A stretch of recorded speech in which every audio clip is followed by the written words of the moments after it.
The first step in installing our CPU cooler is to remove the stock clips. They're each held on with 2 screws. Then we can take the bag of standoffs labelled AMD and we're going to screw one of these onto each corner. We're now ready to start working on our I/O, and it's great to see that our fans are pre-installed on our radiator. The only thing we're going to have to do is plug the included cable into them. So we've got a little connector on this end.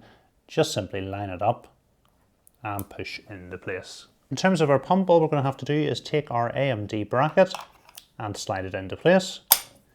And then we need to remember to remove the plastic protection. We can then set our top fan stroke radiator bracket into place.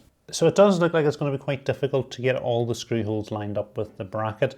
So that shouldn't be a big problem. I'm just going to leave 2 of the screw holes out and it will still be well secured.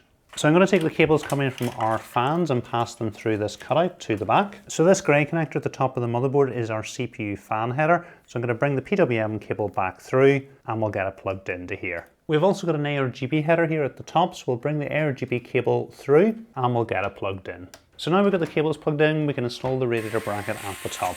We can then add some thermal paste to the centre of the CPU. Next we can line our CPU cooler up with the bracket beneath, and then we're going to want to put a thumb screw onto each corner. And then we just tighten each corner up in turn.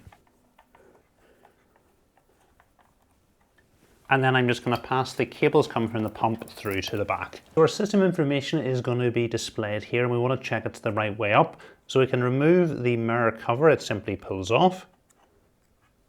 And then if we have a look here, you'll see our information is going to be on its side. So this simply pulls out and you'll see we've got gold pins here, but we've got multiple contacts. So we can just turn it round to where it's straight and then replace the mirror.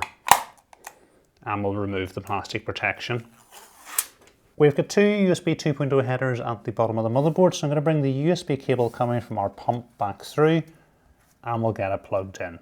Last thing for us to do is take the PWM cable coming from our pump and plug it into that splitter cable that we've already plugged into our CPU fan header. But all you're simply going to do is download the Enermax Tuner software, follow the options to install it, and when you open it up, all you need to do is select what you want to appear on the screen and adjust the interval you want each item appearing for.